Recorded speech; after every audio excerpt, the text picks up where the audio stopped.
Okay, so we're here now this morning for the third final class of the 3 sessions on Megillat Ruth. So I'd like to resume with chapter 3 and 4, completing the book. Chapter 3 takes place in the Goren, the threshing floor, and chapter 4 is in the gate, in the Shar. So we took note last week that the story of Ruth that takes place in the threshing floor, in the Goren, reminds us of 2 stories in the book of Breshit. One is the story of Yehuda and Tamar, which is a story of levirate marriage, and Boaz is a descendant of Yehuda. That's the way the book ends. He's traced through Peretz to Peretz, the son of Yehuda, the mother being Tamar, traced down to King David through Boaz. On the other side, we have Ruth, who's a Moabite, and she traces her lineage back to Lot. And the story of Lot, we also have a kind of levirate marriage, which is the story of Lot and his 2 daughters. The daughters, thinking their world at least has been destroyed, sleep with their father and produce 2 children, Ammon and Moab. So we have, one might say, 2 kinds of levirate, in the broad sense, the levirate marriage stories in the book of Breshit, and now Ruth and Boaz descending both from, on one side from Lot and the other from Yehuda. We have another story, I would call it a levirate marriage, which takes place in chapter 3 and chapter 4. They actually get married. And it's interesting to think about the relationship between those stories and the story of Ruth. So I think it would be a good idea to begin with the story of Yehuda and Tamar, not to get to the whole story, which would take us a lot of time, but to look at the main elements of the Yehuda and Tamar story that have relevance to the book of Ruth. And then we'll move to the last chapter, chapter 4, Boaz Allah Hashar, and that's all about Boaz. The hero of chapter 4 is Boaz, and what Boaz does in chapter 4, very interesting. And that's the 4th and last chapter, story of the gate. But now we're in the story of the threshing floor, the Goren. So let's first take a look briefly at Yehuda and Tamar. Now the story of Yehuda and Tamar is 38th chapter of Breshit, Genesis chapter 38. The story begins in the Torah after chapter 37, which is the sale of Joseph. Sale of Joseph, which was suggested by Yehuda himself. The brothers are sitting down, Joseph's in a pit where he will die because there's no water. They're busy eating their meal, and then they see a caravan in the distance of Yishmaelim, Ishmaelite traders, and Yehuda says, why should we kill our brother? Let's sell him. There's no profit in killing him. Let's sell him. And he's our brother. You don't kill your brother, says Yehuda. And the brothers hear what he's saying. Whether they actually did pick him up out of the pit and sell him, which doesn't seem to be the case, but they're certainly considering selling him. In the interim, somebody else comes along, Midianites, pull Joseph out of the pit and sell him. And Joseph ends up in the land of Egypt. And then the Torah moves away from the Joseph story. Joseph's not mentioned in chapter 38. And Vayi ba'etahi, vayered Yehuda mi'et echav. Suddenly we shift our attention to Yehuda. And the text moves to a different place. And the question is, what is the relationship between Yehuda and Tamar and the rest of the book of Breshit? Why is it positioned specifically in chapter 38? It's placed right in the middle of the Joseph story after his sale, prior to the story of Joseph in Egypt. That's an important question for the study of Breshit. That's not our problem this morning, but it's a very important one. In any event, let's look at the basic ideas relevant to us of Yehuda and Tamar. So Yehuda leaves his brothers. That's how chapter 38 begins. Vayered Yehuda mi'et echav, and turns aside Vayet, negative word, veers off to an Adullamite man named Chira. And there he sees a Canaanite, the daughter of a Canaanite, and he sees her and takes her, and they have quickly 3 children. Immediately 3 children, Onan, and Shelah. And Yehuda finds a wife for his oldest son. Her name is Tamar. It's chapter 38. So the oldest son, who was is married to Tamar. We know nothing about Tamar, except her name. The Torah never identifies her in terms of lineage. The wife of Judah is the daughter of the Canaanite man, but Tamar is never designated one way or the other in the text. But we have someone who leaves and takes up with the Canaanites, which essentially is similar to how the book of Ruth begins. Elimelech leaves the land and he goes to Moab, a problematic people in terms of the history of the Jewish people and the Torah. So they both make a problematic decision to leave, and they connect to people or peoples that are very problematic. And then in the story of Yehuda and Tamar, what happens is his first 2 sons die. The first son dies because he is evil. Rabbi Einei Hashem, that's verse number 7 of chapter 38. His name is Ayin Reish, and he's Reish Ayin. God killed him, it says, by Yimiteu Hashem. And the second son is instructed by Yehuda to perform levirate marriage. The word is Yibum. And Yehuda instructs his son, Yabei Mota, V'akeim Zera Liachicha. In other words, literally raise up seed or children for your brother. It means to extend the dead brother's kin lines can be extended through the idea of levirate marriage. And the responsibility in chapter 38 falls on the brother. It's the brother's responsibility. So Yehuda says you have a brotherly responsibility. But Onan, as we know, doesn't mind sleeping with Tamar, but he doesn't want her to have children.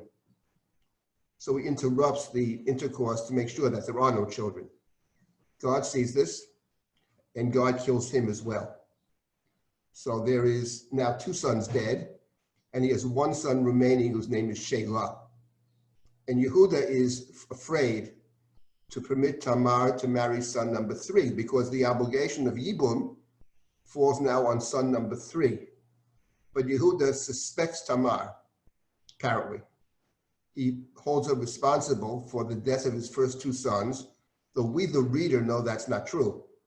God killed them, it says, unusual language. And we know why, either because they're bad or they show disdain for their brother. So Yehuda says, Tamar, why don't you go back home? Go back to your father's house until my son grows up. For he thought, Pen Yomut Gabhu Ki Achav, chapter 38, verse number 11, lest he also die, my 3rd son, Shelah. So Tamar goes back to her home and waits. Many years pass. By Yebu Hayamim, nothing's happening. He has no intention of ever permitting her to marry son number 3, but he told her, Shvi Almana Beit Avich, play the widow. In other words, you're still attached to my family. You're not free to marry somebody else. On the other hand, he has no inclination, and there's no expectation from his standpoint to ever allow Tamar to marry son number 3 because he blames her for the death of son 1 and son 2. So he has no interest in that. And she's waiting and waiting. Meanwhile, his own wife dies. So Yehuda, as soon as his wife dies, immediately, Vayinachem Yehuda, he sets out for the sheep shearers. Sheep shearing is a time of rejoicing. So he's setting out for the sheep shearing immediately. He's consoled immediately. Meanwhile, she languishes as a widow for many years. She hears about this. She dresses up as a prostitute. And it says because she saw that Shelah was not given to her. He had grown up already. Yehuda said, wait till he grows up. Well, he grew up a long time ago. Nothing's happened. And she stands on the road and she covers herself up just so you can't see who it is. And verse number 15 of chapter 38, Vayireo Yehuda vayachshaveh zona ki chistapa. Now Judah thought she was a prostitute. He didn't recognize her because her face was covered. He veers aside, and he says, let me come to you, let me sleep with you.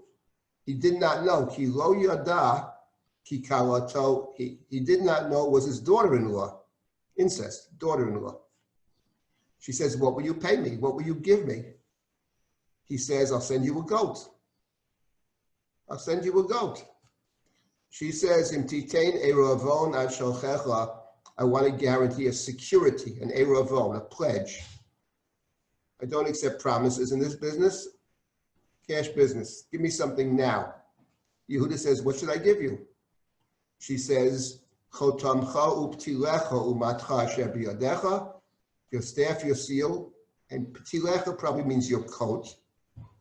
Your coat. So he gives her these things, sleeps with her. And then the next day, he sends his friend Hira to find her to get back the staff, the seal, and the coat. Meanwhile, she's disappeared. She goes back home. She puts back on the widow's garments she was wearing.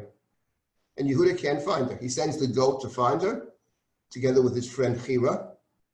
She's not to be found. Hira asked people in the neighborhood, have you seen this Kadesha, this cult prostitute? No such person, they say. So he goes back to Judah.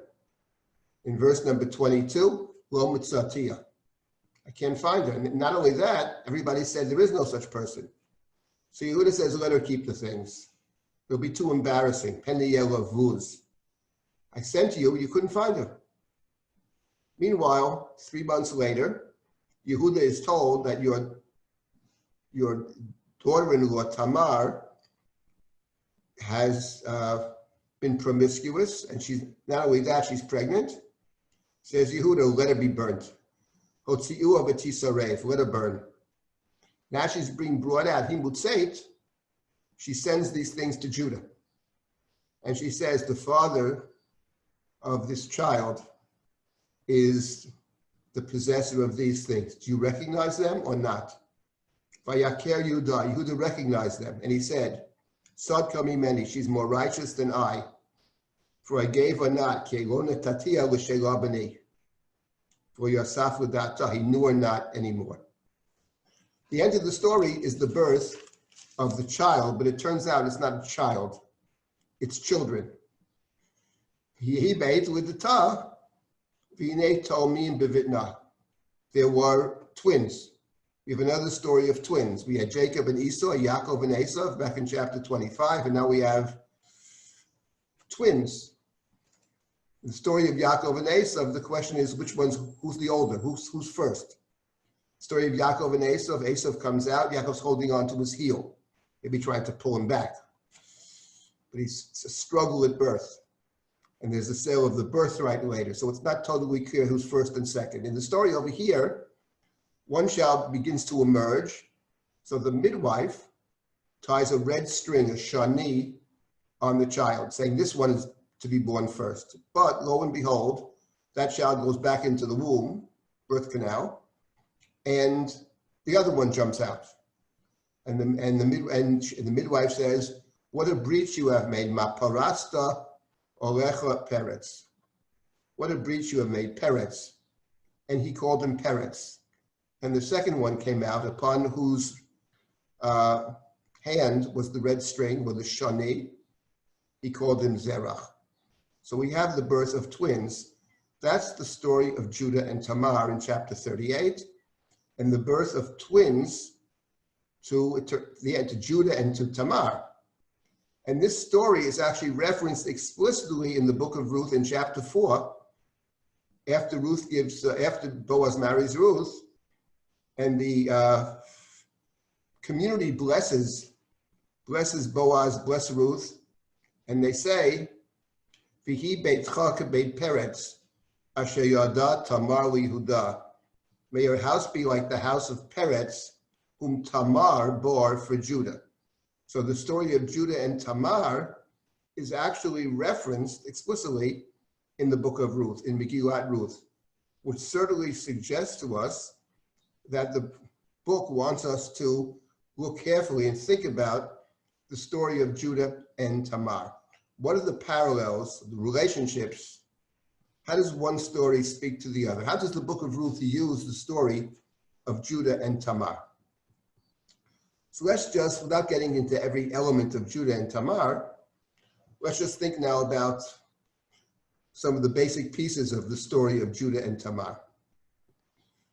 Now, the story of Judah and Tamar, let me begin by saying that when you think about Judah and Tamar, and you think about Ruth and Boaz, it's clear that the character of Boaz is much more positive from beginning to end. I'm talking even in the beginning, is much more positive than the story of, than the character of Judah in the beginning of the story of Judah and Tamar.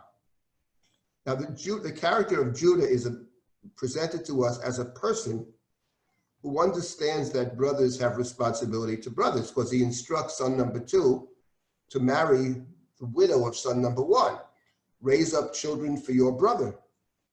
So he understands it to some extent, but he doesn't understand it fully because he refuses when it comes to son number 3.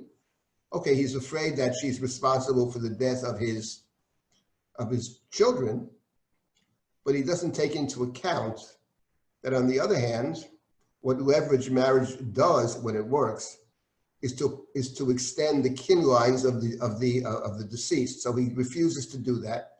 Not just does he refuse to do it, but he doesn't tell the truth. He lies to her. Not only that, he sends her out of his house. Not only that, he instructs her to wait around. That is to say, you are tied to my family. You are betrothed, one might say, to my 3rd son, with no intention of ever permitting son number 3 to marry her. So on one end, she's committed to his family, but he's not committed to her. And when she gets pregnant later, she's going to be burned, presumably as a married woman who had an affair, not as a single woman. So the character of Judah is very not positive.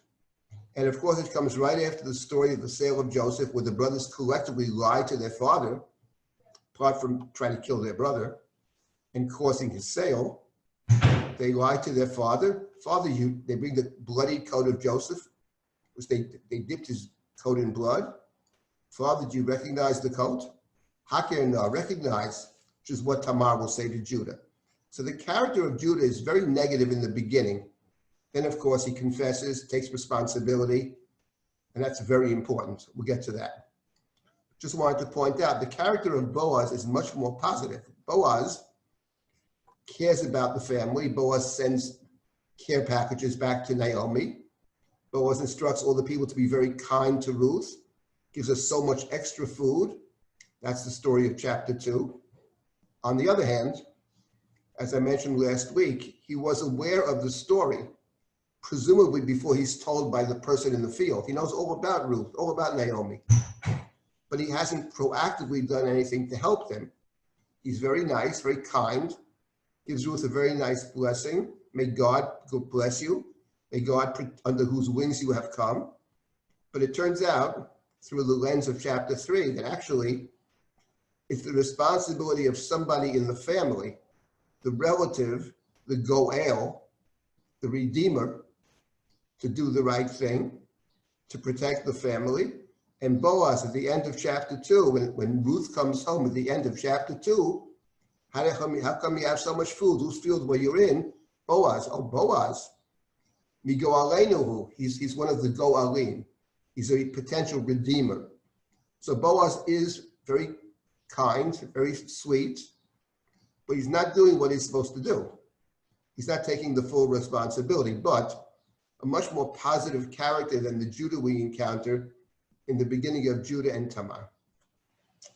Now, the story of Judah and Tamar, of course, is how Tamar, the woman, if you want to use the word entraps, I mean, not that he needs so much entrapping, but she tricks him. She pretends to be something else. She disguises herself, and she takes from him symbols of his leadership, things that are recognizable, his seal, they're his. And at the end, what she succeeds in doing is producing not one child, but 2 children. In other words, what happens at the end of the story is that we have a kind of leveraged marriage has taken place. Not leveraged marriage in which she marries the closest relative, because the closest relative as defined in Judah and Tamar is the brother, Shelah, the one that Yehuda refuses to send. But the second closest relative, which is Judah. And when she has twins at the end of the story, we have very appropriately a double yibum, because Judah has lost two sons. Er and Onan have died. So at the end of the story, the twins replace, each twin replaces one of the two deceased children. So we have levirate marriage, not by the closest one, but we have levirate marriage which fully replaces the two deceased children. That's the story of Judah and Tamar. Now, what's interesting is on top of that, when you read the story of Judah and Tamar, one of the words that jumps out is the word pledge, or eravon. What will you give me, she says? I'll send a goat. A goat in the book of Genesis, by the way, is a symbol of deception. She says, I don't accept promises. And the reader understands he's promised her something for many years, but she doesn't deliver on. I don't accept promises. What will you give me now? Well, she says, what do you want? I want the staff, the seal, and the coat, the symbols of leadership, which she takes. So the Eravon, and then he goes, sends a man to get back the Eravon, and he can't find her. Now we have to remember the Eravon is a pledge. It's what you give in lieu of payment. The Arev, for example, Arev, Talmud discusses the Arev in several places, is the one that guarantees a loan. I borrow money, you're not sure I can pay you, you want someone to guarantee it. That's the Arev. I don't pay, you go to the second party. What she's doing then, in taking the Eravon from Yehuda, simultaneously she's taking Yehuda, who himself is an Eravon, because he's not the closest relative, he's the second closest relative. So the Eravon is very appropriate. And then he gets back the Eravon later. He gets back the symbols of leadership. He gets them back in the story of Judah and Tamar through recognition, one would say through confession. Through confession, he becomes worthy of becoming a leader. That's very important for the story of Judah and Tamar. It'd be very important for our story too, Book of Ruth, because what she's teaching him is about leadership. Who is the one who's appropriate to lead is the one that takes responsibility. And Judah, in the book of Breshit, is going to be the one who takes the responsibility, who's the Arev. That's the story later of Benjamin, when Benjamin is prospectively going to be kept by Joseph in Egypt, he's been falsely accused of stealing a magical goblet. Then Judah comes forward, and Judah says, I've taken, Anochi Ervenu, he had said to his father. I'm the Arev, I'm responsible. Take me instead of Benjamin. At which point Joseph breaks down when he sees that Judah is willing to take responsibility for Joseph's full brother Benjamin. That's when Joseph breaks down. That's when the family comes together. Those are some of the key elements in the story of Judah and Tamar. And now let's see how that plays out in the book of Ruth, how that plays out in our story. We also have to remember that in the back of our minds, we have the story of Lot as well, also a kind of levirate marriage, but that levirate marriage is less kosher. There it's his own daughters. Okay, here's a daughter-in-law. Levirate marriage is always incest. It's a legitimate incest under certain conditions. But in the case of Lot, there's a difference between Lot on one hand and between Judah on the other hand. Let me just mention what that is right now, and it's a very important difference between the two stories. The story of Lot and his daughters is about the daughters sleeping with their father. Their intentions are made clear. They think their world is destroyed. There's nobody left. Let's nichayem me'avinu zara. So it has the effect of extending the kin lines of Lot. It's a kind of yibum. So their motives, one can question, or one can say, under the circumstances, we can accept it, possibly, not clear. But the problem is that in chapter 19, the Torah emphasizes that Lot doesn't know.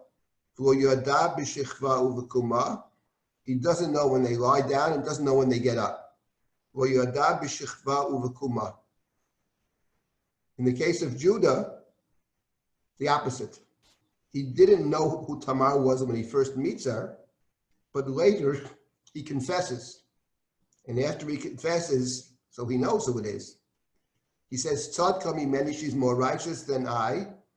For Yosaf od l'data, he knew her not again. It's funny, knew her not again suggests he once did know her. He didn't know her. It says lo yada, but it means retrospectively, through the present confession, you actually change the past. You not only change the future, but you also change the past. So Lot is one who never knows. If you don't know, if you don't have the information, the facts, you can't correct it. You can't make it right. Judah's confession makes things right. Lot, on the other hand, lo yada, he doesn't know. So that's a little bit background to chapter 3. Let's discuss chapter 3 a bit, and then we can move to chapter 4, the story of the gate. Okay, so let's go to chapter 3 of Ruth. So chapter 3, so Naomi, it says to Ruth in chapter 3, so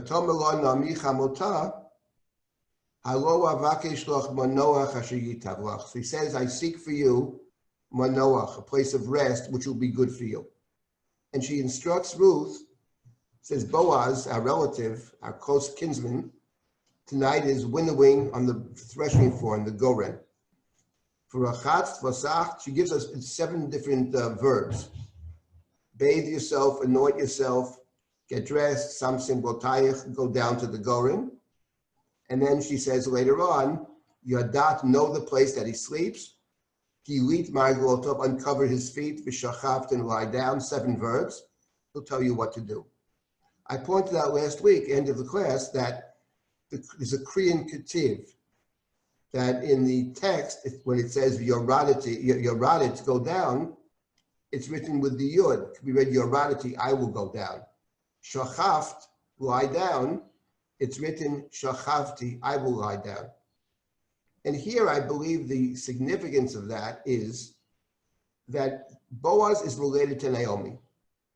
So if levirate marriage is to take place, Naomi's lost her husband. If levirate marriage is to take place, or redemption is to take place, Naomi should be the candidate. But Naomi said in chapter 1, I'm too old to have children. So there wouldn't be a purpose in having Naomi be the woman whom Boaz marries, because that won't extend any kin lines. So Ruth goes as Naomi's second. Ruth is representing herself. She's also a widow, but she's also representing Naomi. So we're talking about a double yibum. Yehuda and Tamar had a double yibum, which was different. But this double yibum is that there has to be a yibum for 2 different people. Ruth on one hand and Naomi on the other. So that's the Korean ketiv. You will go down because I can't go down. It's good for you. It's good for me. It's good for the family. It's building the family, which is the story of Judah and Tamar. So she does what she's told to do. She doesn't complain. In chapter 1, Naomi commanded her to go home. Ruth said, I'm not going home. But here she understands that's for the best, even though it puts her in a very awkward position. But it's all for the best. She does everything her mother-in-law commanded her in verse number 6. And then by Yochal Boaz Vayesh Vayitav Libo, Boaz eats and drinks, he's very merry. Vayovo Lishkav Bikseha Arema, Vatovo Balot, Vatagal Margulotov Vatishkav. Boaz ate and drank. Drinking sometimes lends oneself to put you in a vulnerable situation, as we know. Story of Jacob, Rachel, and Leah, when the women were switched. It was a party, Payas Mishteh. When Isaac blesses Jacob thinking it's Esau, Vayifti lo yayin, he was given wine to drink. You can see for yourself in chapter 27. So wine makes one less sharp. You're more easily fooled. Bad things can happen when you're drinking. And over here, Boaz is drinking. And Ruth comes, he goes down Lishkav B'Tseya Arema. And Arema is a pile. But notice the word Arema, Ayin Resh Mem Hey, which reminds us of the word Arum, which means both naked and means clever. The snake sees the man and woman naked, and he's Nachashaya Arum. This is about armor. This is about cleverness. It's about stealth. It's about deception for a good purpose, but it is about deception. Vatavo balot. Notice the word balot. So lot, of course, reminds us in stealth. Lot means to be covered up, to be disguised, to conceal one's motives. Notice the literary effect on Arema and then Lot, balot. This is Lot's great-great-great-granddaughter. And she lies down next to him. The language is very suggestive. Yoda, Gala, Shachav. But nothing actually seems to happen. But there's highly suggestive language. So it's a cleaned up version, one might say, of Lot, which is incest with daughters, daughter-in-law. And now we have Ruth and Boaz, highly suggestive, but nothing actually seems to happen. Boaz wakes up in the middle of the night, and Boaz says, Mia, who are you? What is this? And Ruth says, Anochi Ruth Amatecha, as we discussed, I'm Ruth, your Amma, not Shifcha, but Amma. Amma is often a Shifcha that you marry. It's more than just a slave, female slave. Ufarasta kanafecha amatcha ki goelata, you are the Redeemer. You're the Goel. You had given me a blessing that God should bless me, but you're the Redeemer. You're the Goel. It's your job to redeem. So Boaz says to her, Boaz says, you are blessed. Brucha at Hashem biti, you're blessed. The book will end with a lot of blessings. Here we have another blessing. Heitav chastech acharon min harishon. This kindness, this act of loyalty is even greater than the first act, presumably of leaving Moab with Naomi, caring for Naomi. You didn't go after the young men, whether rich or poor, someone your age. Ruth is much younger than Boaz. He calls her my daughter. And he says, don't worry, he says, I'm going to do whatever you want. Whatever you say, I'm going to do. Everybody knows you are an Eshet Chayil. Here we have the term Eshet Chayil. Earlier, Boaz was called in chapter 2, Ish Gibor Chayil. So they're well mashed. You are an Eshet Chayil. It's funny, you think about Eshet Chayil, you know? Think about the grandmother walking down the aisle, you know? And Eshet Chayil, who's called the Eshet Chayil? It's the one that at midnight sneaks up, uncovers somebody, and lies down next to him in the middle of the night. This is the Eshet Chayil. An emissary Eshet Chayil. This is the Eshet Chayil. Anyway, then Boaz says, the truth is, Boaz says, I am a redeemer. Kam yesh goel karov mimeni. But I'm not the closest relative.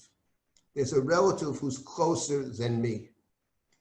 So the bells go off. This is Judah and Tamar. Yehuda is not the closest relative.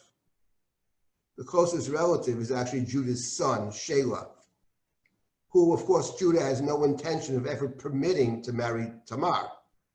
But Tamar, recognizing she can't get the closest relative, if I can't get the closest relative, I'll get the next closest relative. I'll get the Arev. That's the story of the Arev and the Eravon. It's done without Yehuda's knowledge, obviously, but after the fact, he confesses and consents. She's more righteous than I. So we have a story of going to the second closest relative. Why does she go to the second closest relative? Why don't they go to the closest relative? Answer. Because the second closest relative is a good person. They know he's good. They know he cares. They know he's compassionate. So there's always a chance that a good person will help you. The other fellow, we know nothing about him. Maybe a decent guy, maybe not. But there's little chance that the average person will allow anybody to marry a Moabite, that's for sure. So you go after the one who potentially could help you. And that's the story of Boaz. So Boaz says, Lini halayla, sleep here tonight, stay here tonight. In the morning, im yigolech tov yigal. If the other fellow redeems you, you're redeemed. If he does not wish to redeem you, I will redeem you, I swear. He takes an oath. Stay till the morning. She lies next to him till the morning, and she gets up early in the morning. He says, make sure no one knows you came here. And then he says something interesting. At the end of chapter 3, he says, Havi hamitpachat asher alayich vechazi ba vatochaz ba. He says, hold the shawl you are wearing. And he measures out 6 measures of barley, and he put it upon her. And then when she comes back home, Naomi says to her, who are you? Who are you means, in verse 60, who are you? Are you Mrs. Boaz or not? What happened? Who are you? And she told her everything. She tells her what the man said. And he said to me, she said, he gave me these 6 barleys. You're not go empty-handed to your mother-in-law. What does that signify? Don't go empty-handed to your mother-in-law. So presumably it relates back to chapter 1, when Naomi returned home after the death of her husband and 2 sons, and they asked, is this Naomi?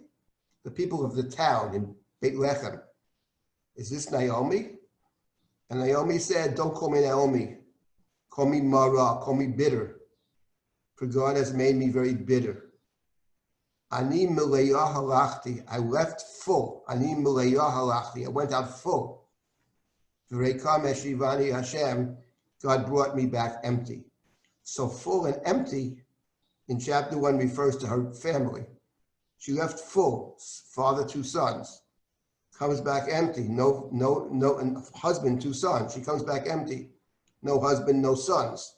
So the message to Naomi is, he said to me, don't go empty. Al tavoi reikam el chamotech. One way or the other, Boaz says to Naomi through Ruth, one way or the other, family will be rebuilt. Now, why it's 6 barleys is a very good question. He measured out 6 measures of barley.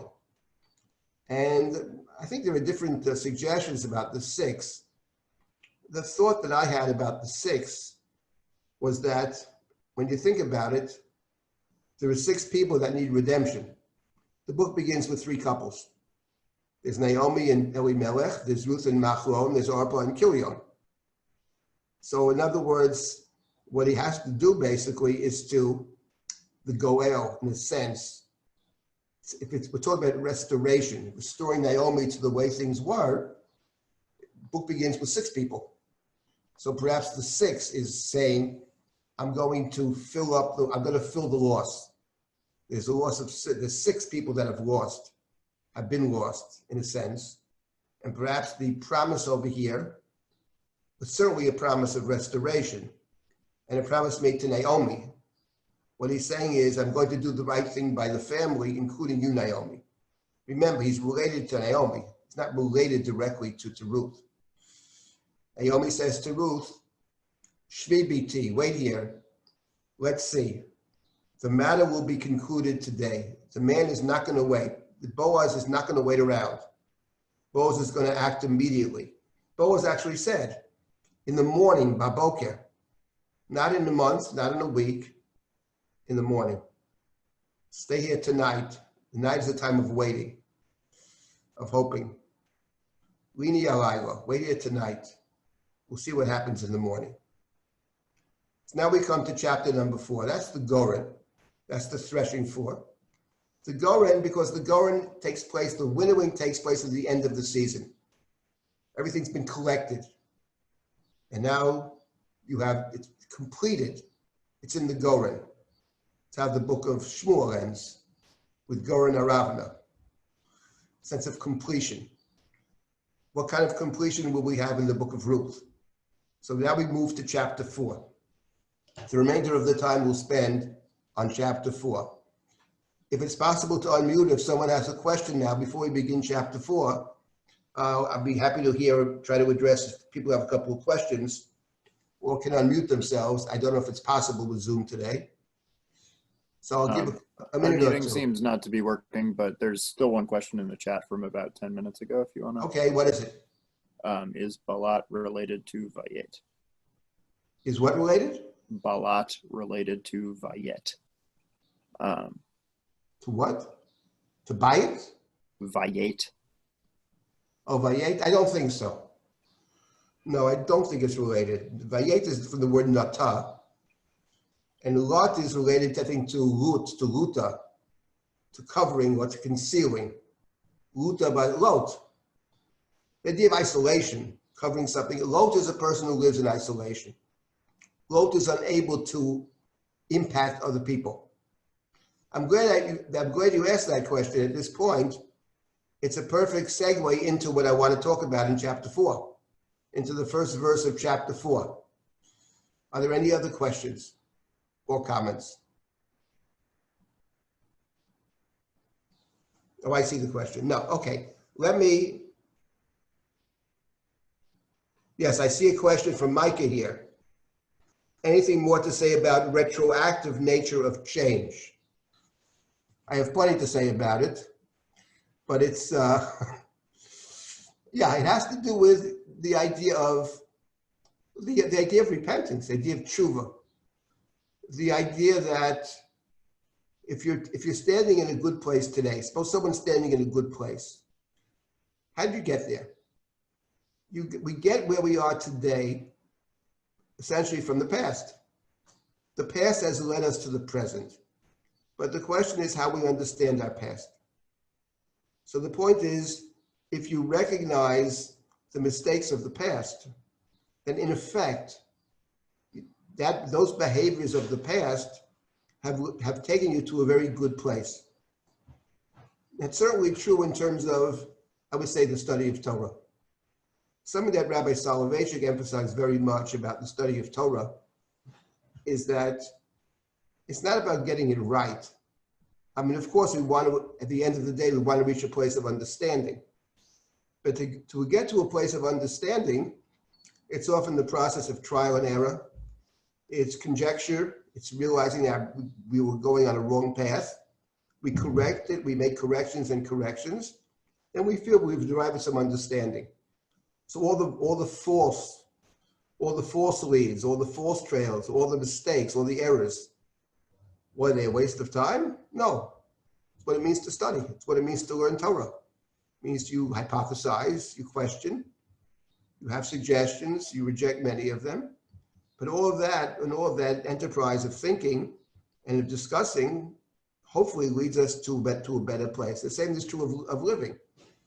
So the idea that in light of the present confession, he actually changes, he redefines that meaning with Tamar, which is the ultimate unknowing.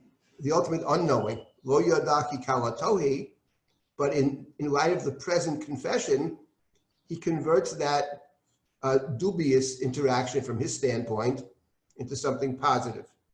That was the general idea of tshuva, I would say, retroactively redefining the past. So that's I think, even a bigger topic and a very important topic. But I did want to make the point because I want to contrast Judah's knowing with Lot's non-knowing. Now, coming back to Lot, let us begin now in chapter 4, the last chapter. We had the path, we had the field, we have the threshing floor, and now we have the gate. Boaz Allah hashar vayeshev sham. Boaz went up to the gate and he sat there. Boaz. And the Redeemer of whom Boaz had spoken was passing by. And Boaz says, Mr. X, his name is not given. Mr. X, sit down. He sits down.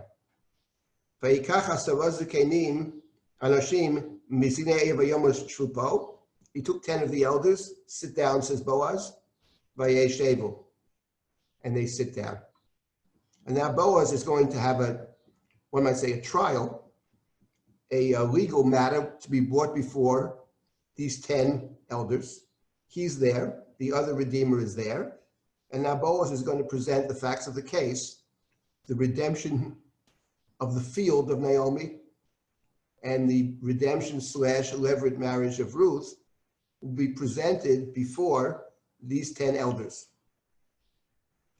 Now, what's interesting is, I had mentioned that the story of Ruth, the book of Ruth, Boaz and Ruth, Boaz from Judah, Ruth from Moab,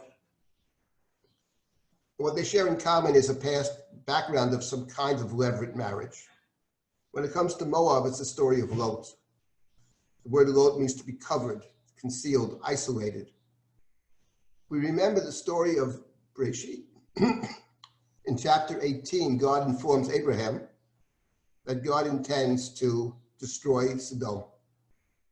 The wickedness of Sodom has come up before God. God is hearing bad things, and God tells Avram, I can't conceal from you what I plan to do. I'm going to destroy Sodom. And Abraham, and I'm telling you this, because I know you're so concerned about justice, tzedakah u'mishpat. So I'm going to tell you, I can't conceal it from you.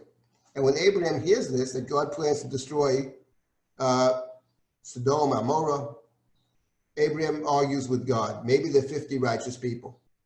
Maybe they're 45 righteous people. Maybe they're 40 righteous people. Each time God says, okay, I'll spare the place. Maybe they're 30. Maybe they're 20. Maybe they're 10. And after God agrees, if they're 10, I'll spare them all. Abraham stops at 10. He doesn't go below 10. A minion. So what is this idea of 10? So what's interesting is, if you think about, we know that Lot is in Sodom. Abraham in his prayers doesn't mention Lot. It's interesting. Later, when Lot is saved in chapter 19, the Torah says God remembered Abraham and saved Lot.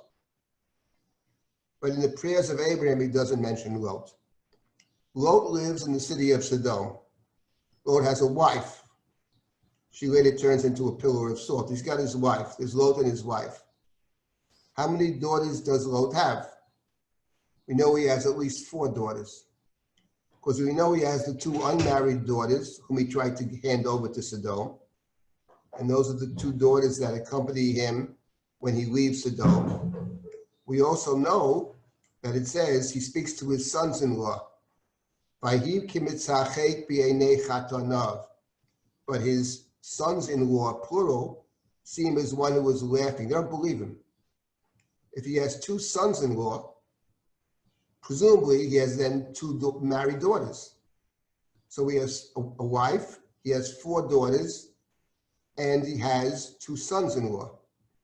But he also has at least 2 sons, because the angel sent to destroy to Sodom, say to Lot in chapter 19, Od milucha po, chatan banecha ubnotecha, sons and daughters, sons plural. So he has at least 2 sons. So he has 4 daughters and 2 sons, 2 sons-in-law, himself and a wife. Exactly 10 people. In other words, if Lot had been able to influence his own family, there you have your 10 people right there. The angels came to Sodom, and what does the text say in chapter 19, verse number 1? V'Lot yoshev b'sha'ar Sodom. Lot was to be found in the gate, in the shar. The gate is the public place. It's also a place of judgment. Shoftim v'shotrim titenu lecha b'chol she'arecha. Place judges in all your gates. But he's Lot, covered up, isolated, concealed. Unlike Abraham, who instructs everybody around him, his disciples, his pupils, his family, about the right way to behave, Lot is somebody with no influence whatsoever. And now we come to chapter 4 of the book of Ruth, and now we have Boaz. Boaz is a Judah figure. He's an anti-Lot figure. He's the opposite of Lot. Lot was the person who was in the gate and could not influence a single sodomite. The entire town surrounded his house and demanded that the daughters be sent, the men be brought out to them. And then when Lot says no, they come to attack Lot, and the angels save Lot. From young to old, the entire town. So Lot influences nobody. And what does Boaz do? He takes 10 people. Asara anashim. Because if you have 10 right people, you can change the world. That's the point. But you need to get the 10. Boaz finds the 10. Asara zekenim. He goes to the shar. And what Boaz sets out to do here is to convince the community to accept Ruth. He's already accepted Ruth. He says to her, everybody knows you're an Eshet Chayil. You're a worthy woman, a woman of valor. That's one thing. Of course he's going to do that. Of course he's going to do the right thing. He, personally. But that's not what the leader is all about. The leader is the one who then takes the lessons of leadership and applies them to a different situation. It's what Judah does in the book of Genesis. Judah is taught the lesson by Tamar of the Eravon, of taking responsibility. He was the second. The other guy's not going to do it. You take responsibility. And then Judah's the same person who said to his father, send Benjamin with me back to Egypt. Anochi erevenu. I take responsibility. If I don't bring him back, I'll be a sinner. I'll take responsibility. One could say, I'll go down to Egypt and I'm going to make every attempt that the viceroy of Egypt sends Benjamin back. But if the viceroy of Egypt doesn't send Benjamin back, I'll send Benjamin back. It means I'll take his place. It'll be me instead of him. That's the lesson of the Eravon. So Yehuda has learned his lesson. And Yehuda also confesses before the whole story of Joseph. Why did you steal the goblet? Says Judah, there's nothing we can say. Manitz tadak. Manitz tadak is the reflexive of tadak. Tzadka mimeni. So he puts into play that which he has learned. And what Boaz is going to do in chapter 4 is put into play the lessons he was taught by Ruth Naomi in chapter 3, which is, Ki goel ata, you're the Redeemer. Don't give me this business of God's blessings. God's covering me. No. Uforasta kanafecha, you spread your canopy over me. You're the Redeemer. You're responsible for me and for the family, for both. That's the lesson that Judah teaches us. Tamar taught Judah. Judah understood it. And now we have the book of Ruth. Boaz al-Ashar. So he goes to the gate. He's the anti-Lot who finds 10 good people, influences 10 people. And now Boaz begins to speak. So Boaz speaks now. We're in chapter 4, the gate, verse number 3. Boaz says to the Goel, Chelkat hasadeh asher liyachinu lelimelech machra Naomi hashava mistei Moav. We didn't know this before. We had no idea. Naomi, who returned from the country of Moab, the translation here is must sell the piece of land which belonged to our kinsman. In other words, machra Naomi doesn't mean that the land was already sold. Naomi has no land. It certainly appears in the story Naomi has no land. If she has a piece of land, maybe she has it, but it's simply lying fallow. Or was it already sold, or she has to sell it? That's not clear. In the Torah, the Goel that appears in Vayikra, chapter 25, is a case where someone is forced to sell the land. It's been sold. That's what it sounds like. On the other hand, the book in Yirmiyahu, it sounds like it's a piece of land that would have to be sold. It wasn't necessarily sold already. Maybe. But over here, it's not totally clear. It could be that was already sold. Elimelech, when he left the land, sold his land. It's possible. In any event, that's the Goel. That's how the term Goel appears in the Torah in chapter 25 in Vayikra. The Torah talks about the closest relative. The different relatives have the responsibility to redeem it. Ododo ben dodo yigolenu. Who's ever closer? The relative. It's an obligation that falls on all relatives. So Boaz says to the closest relative, the Goel, if you won't redeem this piece of land, I will redeem the piece of land. course, if you're not going to do it, I'm next. Vayomer anochi egal. And the Ploni Almoni, Mr. X says, I will redeem it. Remember, we spoke about in chapter 1. There are no bad people in this book. There are your average people, maybe even good in some sense. And then there's the very good people, one that go beyond. Ruth goes beyond. Naomi goes beyond. Boaz goes beyond. Yes, I will redeem it. Arpa goes with Naomi initially. They go with her. Arpa goes. She finally goes back. Naomi talks her out of it. Go back, go back, go back. She goes back. Okay, it's normal. Not a bad person. But it's all about going beyond. Then Boaz says the following, difficult verse. Vayom Boaz, b'yom knotcha sadeh b'yad nami. When you purchase the field from Naomi, you take title. Let's say the field was sold. You take title of the field, or even if it's not sold, it becomes your field. Ume'ed Ruth ha'moaviyah eshet ha'meit kanita, v'akim shem ha'meit al nachlato. It's a package deal, he says.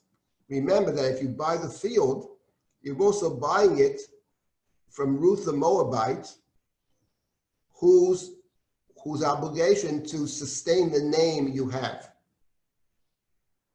And then the Goel responds to that in verse number 6, and this is a difficult verse. I don't fully understand it myself, actually. I have thoughts, I'll tell you. The Goel says, I can't do this. I can't redeem it. Pen ashchit et nachulati, lest I impair my estate. I can't do this, he says. I will ashchit et nachulati. So the obvious question is, what does this mean? Lest I destroy, impair nachulati. There are many different possible readings of this. My own personal preference is the following. Personal preference today, maybe tomorrow we'll think of something better, but the point of Boaz's point is you're buying back the field. The field is to remain in the holdings of the family. So you're buying it for Naomi. But if Naomi dies, actually, then the field goes to you. So you're actually purchasing a field which you will keep.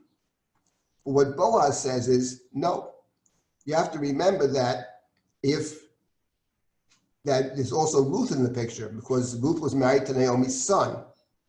And then presumably, if you take Ruth, right, in a levirate marriage, and she has a child, that child actually would inherit the field. So you would purchase the field, but the field would then go to Ruth's child, if she has a child. That child will inherit the field. It won't be your field. It'll be the field of Ruth's child. And that, he says, that I can't do.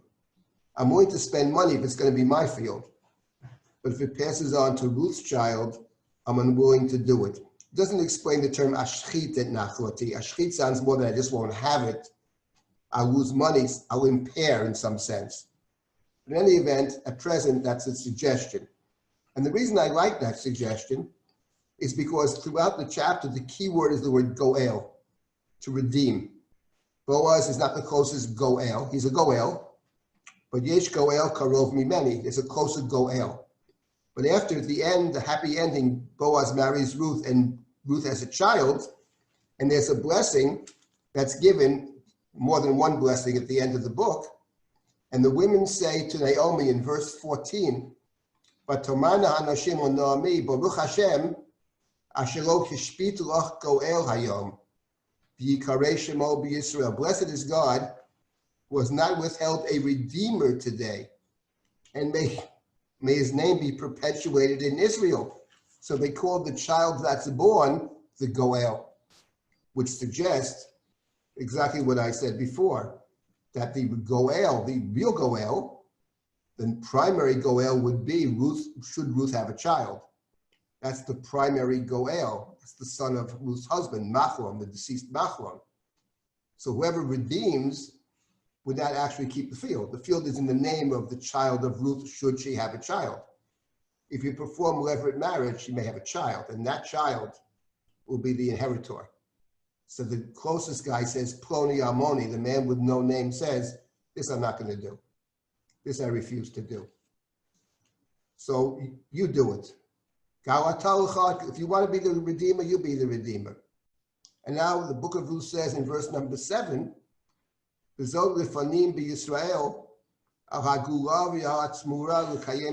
was the custom in ancient Israel about redemption or exchange. A man would take his shoe off and hand it to the other. So tatuda Israel. Such was the practice in Israel. So the Goel says to Boaz, take off, you can acquire it. By Yeshua Nalo, he took off his shoe. It's not clear which one took off the shoe. Sounds like the other guy took off the shoe. Maybe not, I can't tell. But this is a formal act of acquisition, and Boaz speaks. And Boaz says, Boaz speaks to the elders and to the whole people. Suddenly it mentions all the people. You are witnesses.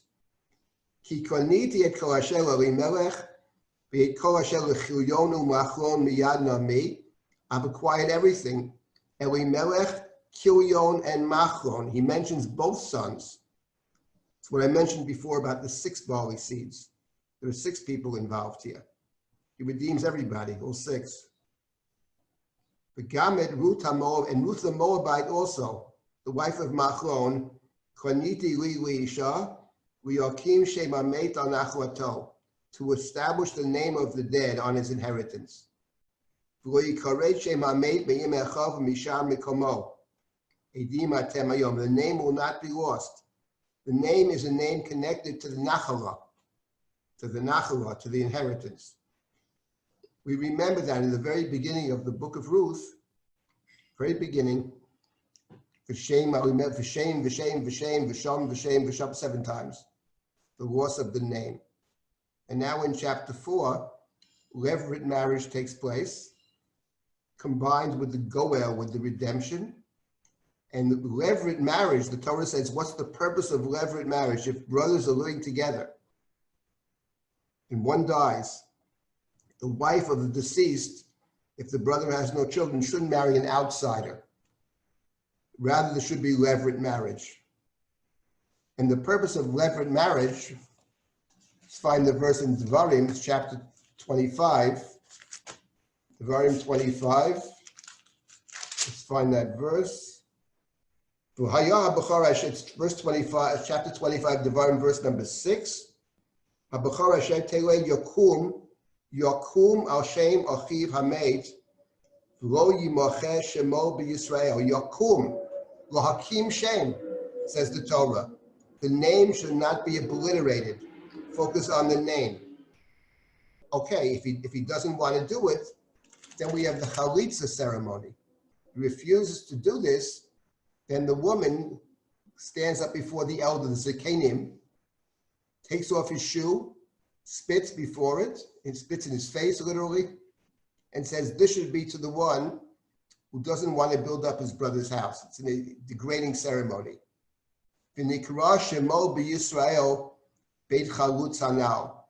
He shall, this one who refused Yibum, shall be called in Israel the name, the family of the unsandaled one. Come back to that way, that's chalitza. But the purpose of Yibum is to establish the name, Hakim Shem. That's what Boaz says over here. Lo yimacheh shemo. His name should not be lost.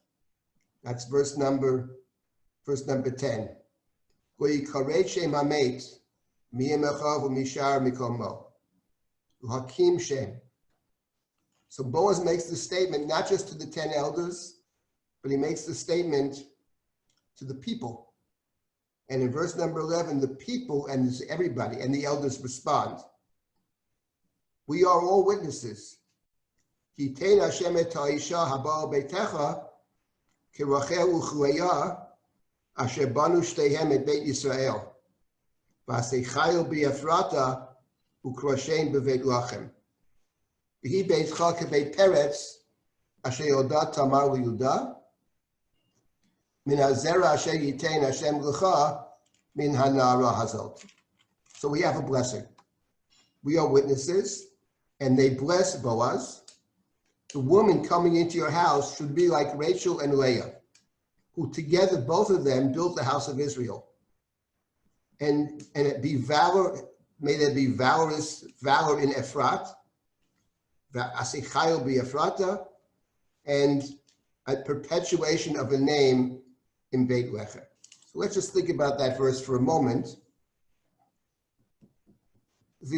First of all, the Ploni Almoni, Mr. X over here, of course, in the story, he's not a bad guy. But at the end of the day, he refuses to do levirate marriage. And the purpose of levirate marriage is to retain the name. Lo yimlachesh shemo b'Yisrael, lo hakim shem, to raise up a name.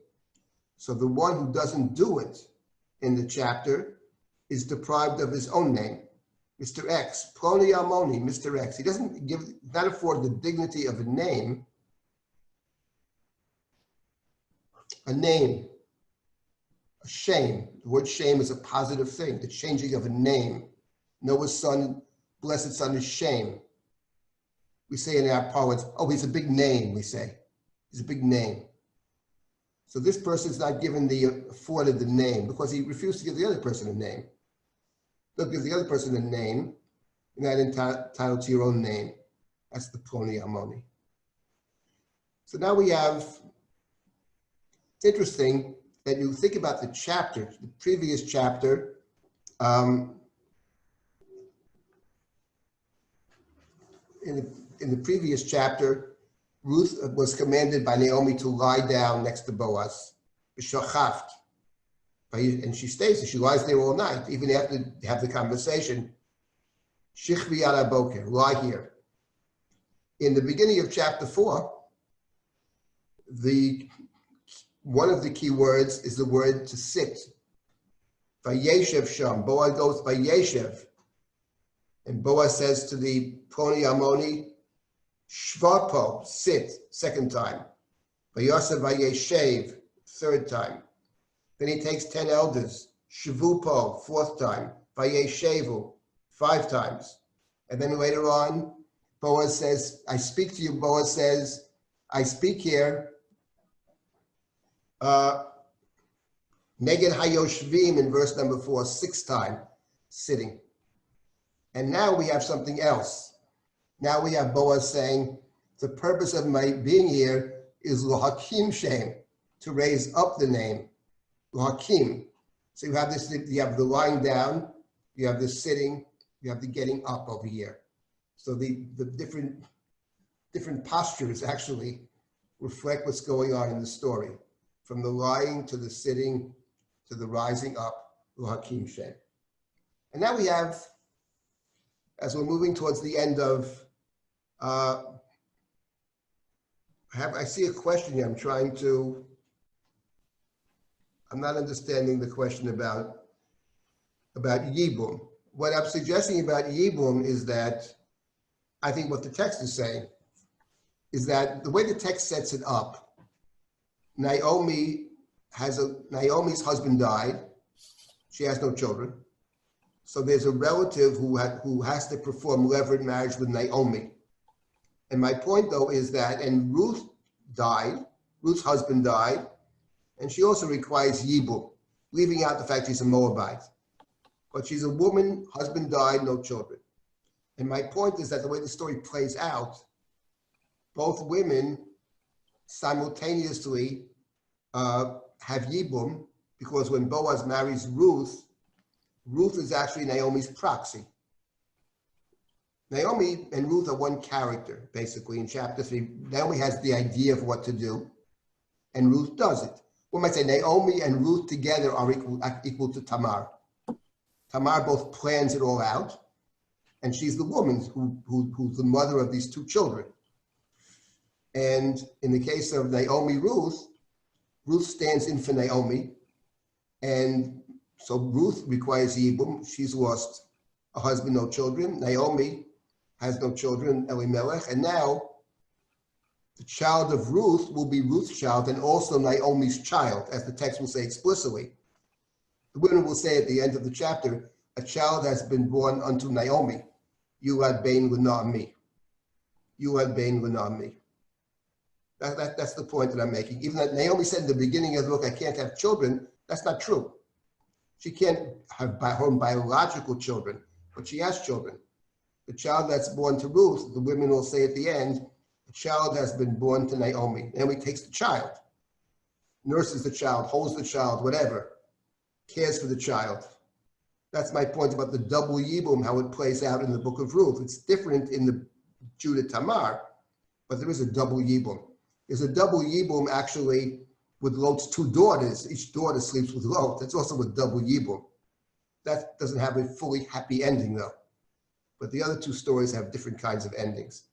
Let me turn our attention now to, we have 15 minutes here. I want just to discuss the end of the book, these blessings. The book ends with a bunch of blessings. Beautiful book. It's really the sweetest book we have. All good. It's all sweet. All sweetness here. So the blessing to Ruth, all the people. I want to emphasize again the point that I made. The point of Boaz here as a leader is a person who has a vision, who has a good understanding of the right thing. That's the first step in leadership. Have a clear sense of right and wrong, a vision. And the second thing is, how do you convince other people of your vision? How do you get them to buy into your vision? And that's what Boaz is after over here. And very often it happens when you take responsibility. Follow me, you say. Follow me. I'm willing to take the risks. I'm willing to marry the Moabite. I'm willing to do all these things because it's the right thing to do. And if you make that clear, often the community will actually follow you. That's what happens over here. So that's what Boaz is after in chapter 4. That's why he gathers the 10. It's about everybody, the community, the people accepting Ruth. I'll come back to that at the end. That's very important. It's a sign of community. A strong community accepts the outsider. It's not afraid of the outsider. It's secure in their own beliefs. Frightened people often can't accept the outsider or any kind of change because of insecurity. If you're secure in your values, you're not so worried about someone else thinking a little differently. Not a problem. In any event, what is the blessing over here? May the woman who came into your house be like Rachel and Leah, who together built the house of Israel. So what I wanted to say is this, that actually, let's for one moment think about Judah and Tamar. The story of Judah and Tamar, what is the great significance of that story? It's because in that story, at the end of the story, you have twins that are born. But the twins that are born, it's not one or the other. They're both included. And they both have to be included because each one replaces a deceased son. So for the first time we have in the Torah a family where both siblings are part of the same family. That's not true of Ishmael and Yitzchak. It's not true of Abraham and his brothers. It's not true of Jacob and Esau. But it is true of Peretz and Zerach. You need them both. Okay, one is first and one is second. That's true. But they're both included. And that becomes the model for the rest of the Jacob's family. The lessons Judah learns from his Rebbe Tamar in chapter 38, he then puts into practice to bring the entire family together. Bring the family together means in the book of Genesis, Joseph and the brothers. And that's the illusion over here in this verse. This woman should be like Tamar. This woman should be like Rachel and Leah, who together built the house of Israel. There should be valor in Ephrata, and a name in Beit Lechem. Now the question is, what is Ephrata? Ephrat. The book begins actually describing Naomi and her husband as a it says, Machron Ephratim mi Beit Lechem Yehuda, Ephrathites. It's interesting that in the beginning of the book of Samuel, first verse, Elkanah is an Ephrat, Har Ephraim is an Ephrati. There the English translation is Ephraimite, from Ephraim. And there's a dispute among the commentaries how to understand Ephrat. Is Ephrat Ephraim? Or is Ephrat part of Bethlehem? Is it Judah? Where is Ephrat? Now, the word Ephrat itself, we identify with Rachel. Rachel dies, B'derech Ephrata hi Beit Lechem. So the point is, the division, of course, in the Jewish people in Genesis and beyond is always Joseph, Judah, Rachel, Leah, Benjamin, the other tribes. So Asichayu b'Ephrata u'Kroshem b'Beit Lechem. The prayer is that this woman who comes into your house should bring together Rachel and Leah, should bring together Ephrata and Beit Lechem. Boaz actually seems to be from both. I mean, the story takes place. So the Ephratim, Naomi, Ephrat, Beit Lechem, right? Can we bring the two together? And that's the prayer. And the one who sometimes is able to bring the people together is the person who stands outside the squabbles. When you're inside the community, all these little things, all these little fights, all these minor distinctions become very major differences. Someone standing from the outside says, what are you fighting about? Basically on the same page. It takes the outsider to recognize that many of the internal fights, which are so important, around also, we say kleinigkeit. They're very small things. They're very unimportant, actually. And the prayer is that this outsider who has the courage and the wisdom and guided by Naomi to do the right thing will be able to bring everybody together, will be able to be inclusive. And that's the prayer for her. And the next verse is explicit. He beit Chalke beit Peretz, asher yoda Tamar Yehuda. May your house be like the house of Peretz that Tamar bore for Judah.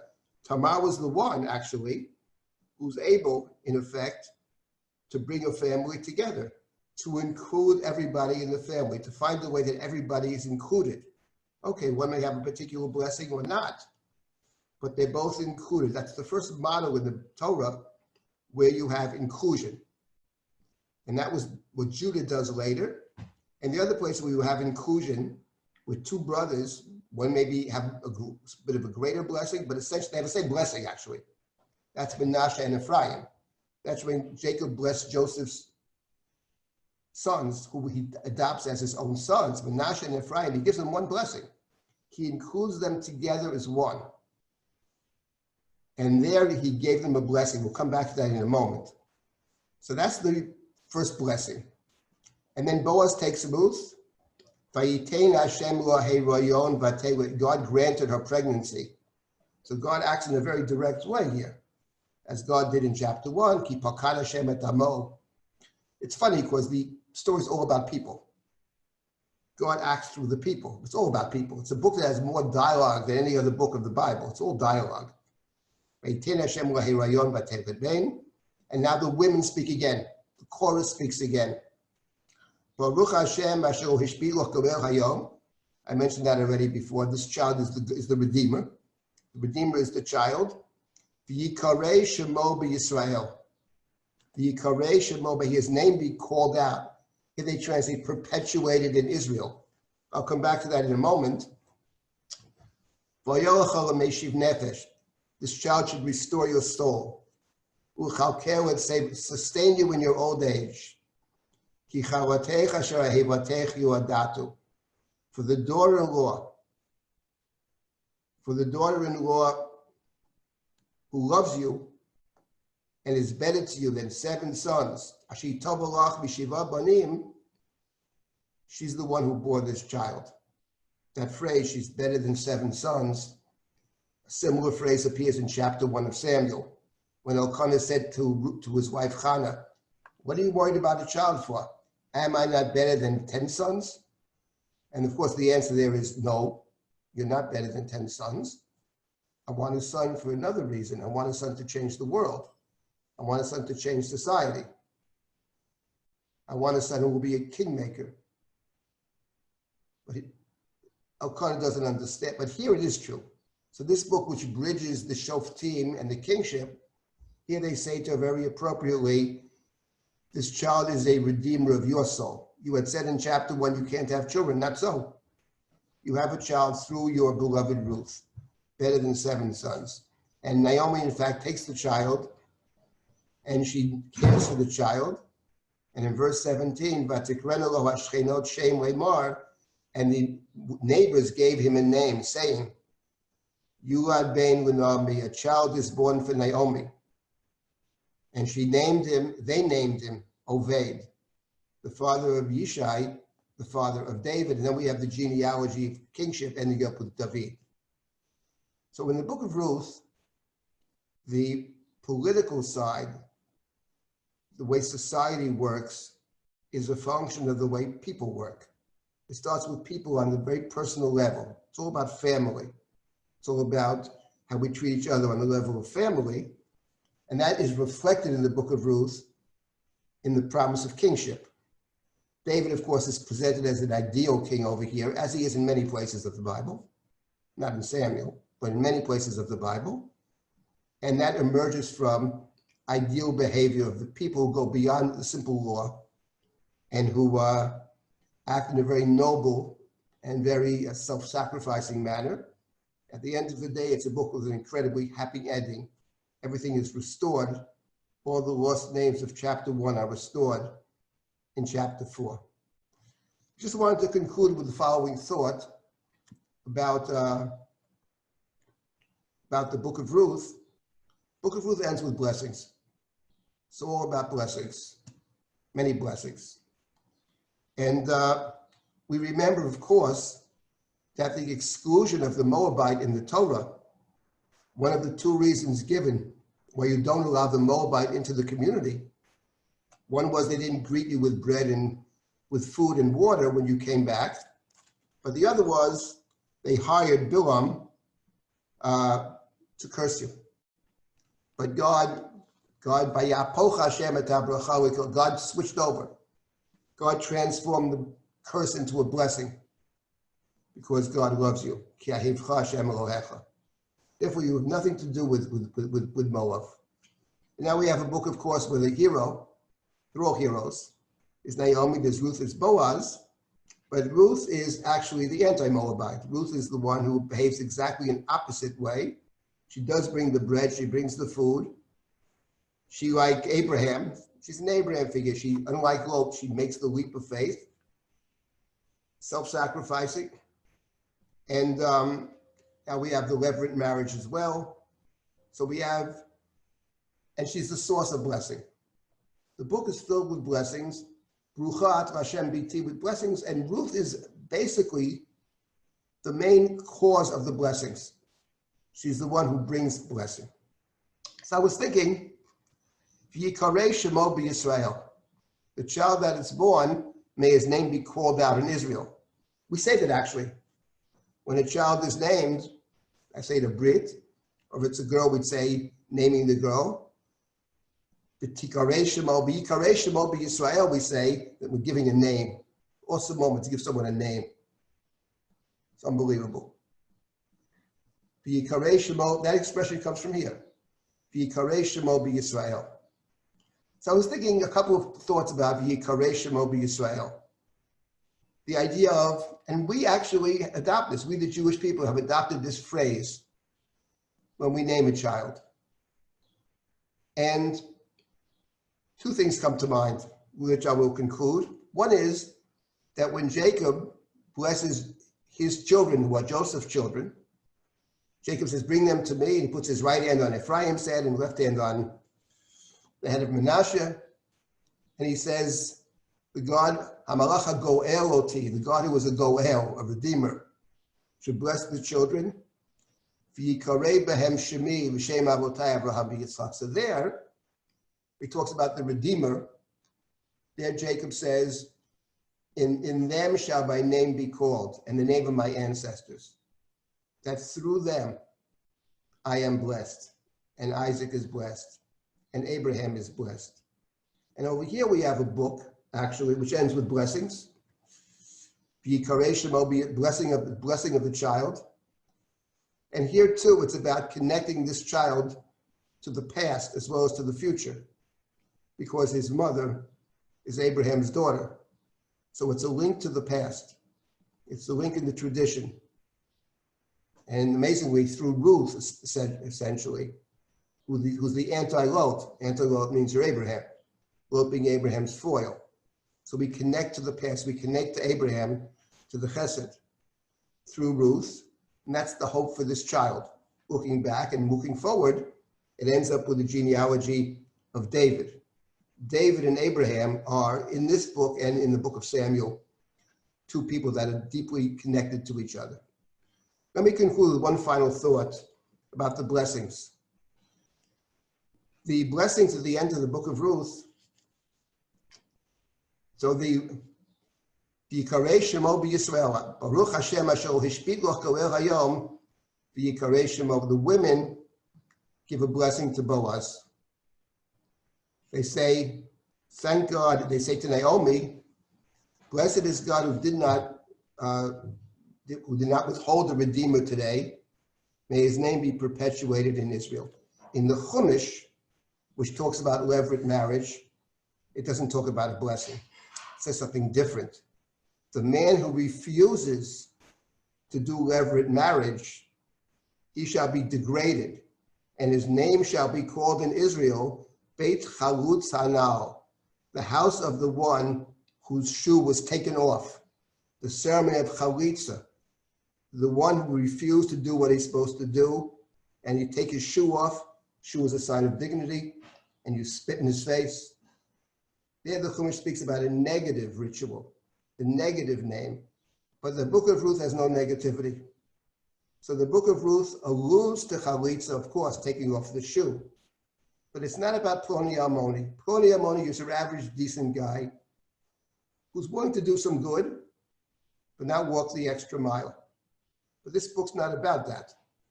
This book is about those that walk the extra mile. So here one might say, we have another example of transforming the curse into a blessing. At the end of the book, the allusion to the Chalitza, to the levirate marriage, in which is contained the degrading name, the degrading reference of Beit Chalutz Hanal, becomes in the book of Ruth quite the opposite. Baruch Hashem asher hishpich loch goel hayom, fi beitcha kebeit peretz asher yodat tamar Yehuda. It's all about a blessing of the house, the blessing of the family. So once again, Ruth and the book of Ruth is a book in which the negativity is transformed into something very positive. It's about seeing what happened in the past as stepping stones to something which turns out at the end to work out very well. And very appropriate book to study, I think, both as a preparation for the holiday of Shavuot and the difficult times that we and the world are experiencing, and hoping that there's an end to all the dying and the suffering and all the other problems that this entails, and the hope that actually maybe something good comes out of this as well. Maybe we've learned a lot for the future about how to protect ourselves better, how to be much more aware of what's going on around us. Thank you all for participating, and there'll be other learning opportunities. At Drisha, of course, there are other things going on, and I myself am considering doing some other teaching. Thank you for your participation. Shavua Tov.